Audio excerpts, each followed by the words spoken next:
Hello everyone, my name is Prince Erica Sibiaba. So today we're talking about the concept of governance. So I'm Prince Erica Sibiaba, and today introduction. In most dictionaries, government and the governance are interchangeable use, both denoting the exercise of authority in an organization or institution. Governance is a broader term. In its widest sense, it refers to the various ways in which social life is coordinated when applied to organizations that operate commercially. Governance is often termed corporate governance. So I have the explanation here. And okay, good governance is like to practice establishing the a system of administration that is efficient, accountably, transparent, participatory, and responsive to the needs and rights of the people it serves. So, in a sense, good governance ensures to that the doors in power exercise their authority fairly, responsibly, and in the best interest of the society they govern. It involves the establishment and enforcement of rules and regulations to that promote social economic and to promote social to political stability as well as to safeguard the rights and security of individuals.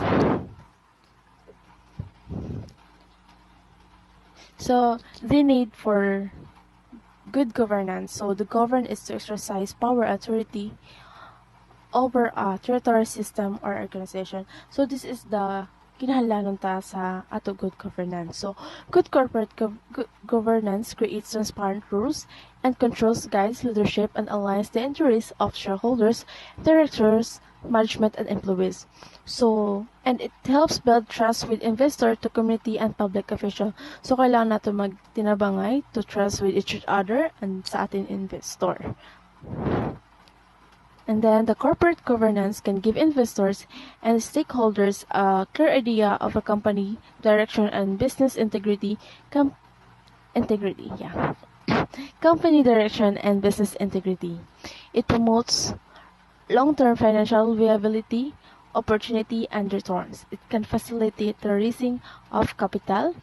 Good corporate governance can translate to rising share prices. It can reduce the potential for financial loss, risk, and corporation. The last is it is a game plan for the resilience and long-term success. So this is the need for good governance. Next is the principles of corporate good governance. While there are be as many principles as the company believes makes sense, some of the most common one are.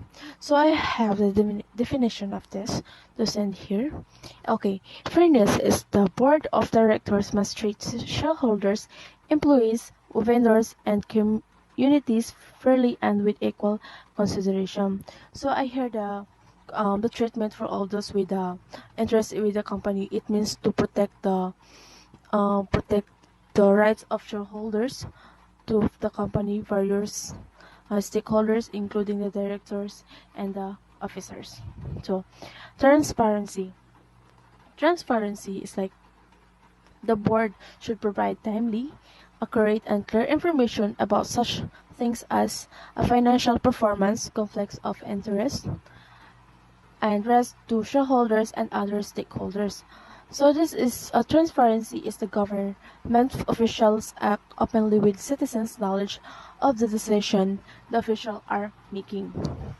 So risk management is like to the board and management must determine risks of all kinds and how best to control them. Yeah, this is the risk management to should be a key concern a board to remember to enhance the corporate's good governance in any organization. So the last is responsibility. Responsibility is the board is responsible for the oversight of corporate matters and management activities. So this is the responsibility is to public institution conduct the public affairs. to manage public resources and guarantee the realization of human rights. So here I think this is, yeah, this the Institute of Governance defines governance as the process whereby societies or the organization make their important decisions. So this is decision making. It's like a decision making to the need to governance exists anything a group of people to come together to accomplish an end. Parang ano lang to eh. To tama ba? Decision. To provide a framework. Decision to decision. Yes. Most agree it is a central component of good governance. So there's have the stakeholders and decision making to figure to. Alam natin dito sa figure 2 is if the group is to learn to efficiently make necessary decision is create an entity to facilitate the process. And this is the last figure 3. It's like a stakeholders decision making. Hey everyone, I'm Lilinjiro Pligado, the second reporter in this group. The topic that I will be discussing is the 8 characteristics of good governance by UNDP. Good governance is participatory, consensus-oriented, accountable, transparent, responsive, effective and efficient, equitable and inclusive, and follows the rule of law. It assures that corruption is minimized, the views of minorities are taken into account, and that the voices of the most vulnerable in society are heard in decision making. It is also responsive to the present and future needs of society. So good governance has 8 major characteristics. So the first major characteristic of good governance is participation.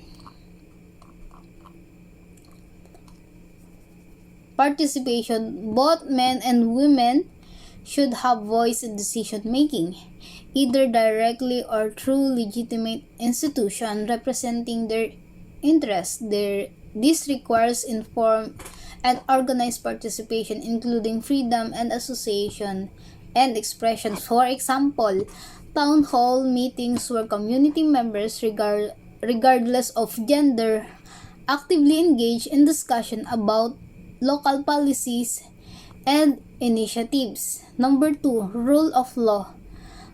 Legal frameworks must be fair, enforce impartially, and protect human rights, especially those of minorities. Good governance demands an independent judiciary and an unbiased police force. So for example, ensuring that anti-discrimination laws are in place, fairly enforced, and provide legal recourse for minorities facing discrimination. Number 3, transparency. Information and process should be accessible and decision made in adherence to rules and regulations. Transparency ensures that information is readily available and understandable to those affected by decisions. So for example, government agencies publishing detailed financial reports and decision-making process on their website for public scrutiny. Number 4, responsiveness. Institutions and process should serve all stakeholders within reasonable time frame, addressing their needs and concerns. For example, a government responding promptly to citizen feedback by adjusting policies to better meet the needs of the community. Number 5, consensus-oriented. Governance should mediate differing interests, striving for a broad consensus on what is the best interest of the community. For example, a city council engaging diverse community groups in discussion to reach a consensus on urban development plans that benefit everyone. Number 6, equity and inclusiveness. All individuals, especially the most vulnerable, should have opportunities to improve their well-being and feel included in society. For example, implementing policies that ensures equal access to education and healthcare, irrespective of socioeconomic background. Number 7, effectiveness and efficiency. Processes of institutions should produce results that meet societal needs while optimizing resource use, including sustainable management of natural resources. For example, implementing technology solution to streamline bureaucratic processes, improving efficiency and public service delivery. And the last one is accountability. Decision makers in government, private sectors, and civil society must be accountable to the public and institutional stakeholders, with transparency and the rule of law being essential for enforcement. For example, corporate executives being held accountable for environmental practices through public disclosure and legal consequences for violations. In summary, good governance is about inclusive decision-making, adherence to the rule of law, transparency, responsiveness, consensus building, equity, efficiency, and accountability across various sectors of society. These principles collectively contribute to effective, fair, and responsible governance.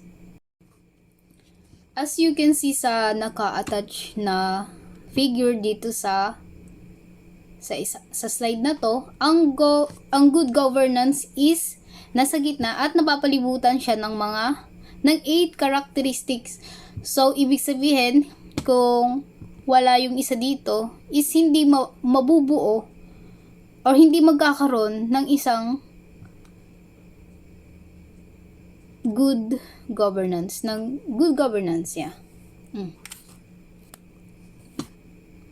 So, what is the importance of why it is important? What are the impact? So, what are the impact of each characteristic of good governance? So, in participation, the impact is enhances the legitimacy of decision, prevents inclusion, and promotes a sense of ownership among the population. Sa rule of law naman is impact provides a stable and predictable environment, protects against arbitrary use of power, and upholds the rights of individuals and minorities. Transparency builds trust in government actions, encourages responsible behavior, and enables effective public oversight. Responsiveness fosters a government that is in tune with societal needs, enhances public satisfaction, and prevents alienation from the political processes. Consensus-oriented reduces conflict, creates a more stable political environment, and results in policies that are broadly acceptable and sustainable. Equity and inclusiveness foster a sense of belonging, societal cohesion, and more equitable distribution of resources and opportunities. Effectiveness and efficiency enhance the delivery of public services, prevents waste, and maximize the impact of policies and programs. And the last one, accountability, prevents corruption, encourages ethical behavior, and builds public trust in government institutions. Each character is interconnected, and the absence of one can undermine the effectiveness of the others. Together, they form a foundation for good governance that is responsive, inclusive, just, and accountable, ultimately contributing to the well being and development of society as a whole. This is my report is all about employee relation. So, employer relation, it is involved to managing the relationship between employers and employees. So it encompasses both practical aspects, so like dedicated themes and theoretical aspects. So as policy supporting employee interests, generally overseen by the human resources department. So it focuses on maintaining and enhancing a positive work environment. So vertical and horizontal employee relation. So when you see vertical, employer relations refers to interactions and relationships between employees and their supervisor or manager within the organizational hierarchy. So it involves communications, feedback, and overall dynamic between employees and their direct superiors. So horizontal employee relations. So on the other hand, pertains to interactions among employees at the same hierarchical level of department. So it focuses on fostering teamwork, collaborations, and positive relationships among peers within the organization, and encouraging employee. So engagement involves creating an environment where employees feel motivated, connected, and committed to their work. So this can include initiatives like recognition programs, professional development opportunities, and providing a positive workplace culture.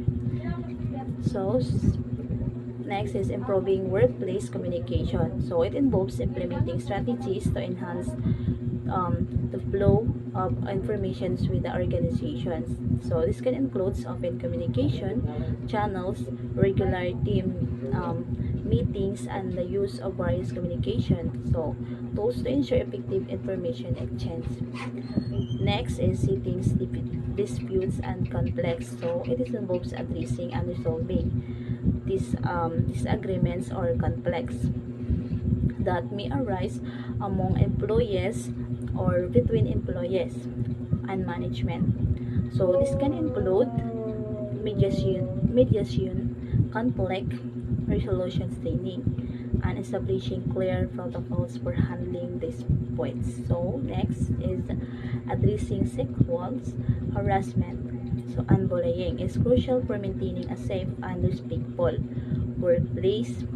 So it is involves implementing policies, conducting awareness training, and promptly addressing any reported incidents to create a harassment-free environment. Why employee relation important? At its most basic, an employee relation department remains important for a very simple reasons. Without the employees, a company could not function. Companies want to keep experienced, productive, and valuable employees for as long as possible. On effort often referred to as employee retention. To do these, employees must be happy enough that they will not or last will remain less likely to leave the organization. Pas- or why employee relations important? Positive employee relations contribute to higher levels of employee engagement, job satisfaction, and motivation. When employees have a good relationship with their employer and colleague, they are more likely to be committed to their work performed at their best and contribute to overall productivity and success of the organization. Commonly used employee relationships encourage cooperation, collaboration, make sure communication is transparent, timely, and relevant, set a communicate company goals, have appropriate policies in place to reduce conflict, res- respond quickly and truthfully and in any issue, provide opportunities for employee to leave feedback, offer career advice and professional development, celebrate events and holidays, plan get-together opportunities outside work, support a healthy work-life balance for all employees. Supporting a healthy work and life balance for all employees is a commonly used employee relation strategy. This strategy recognizes the importance of maintaining a balance between work responsibilities and personal life and aim to create an environment where employees can effectively manage both. By promoting a healthy work-life balance, organization demonstrate their commitment to the well-being of their employee. This strategy can have several benefits including increased job satisfaction, improve employee morale, reduce stress level, and enhance productivity. Employee relation is an integral aspect of any company or organization if it wants to have long-term success. Conflict resolution, wage issues, health and safety concern, boosting employee morale, all of these topics are covered by an employee relation department. In finance and accounting, a tickler is a record or less of outstanding such as unpaid invoice, pending payments, or unresolved issues. It serves as a reminder to follow up and these are matters and ensure they are addressed in a timely manner.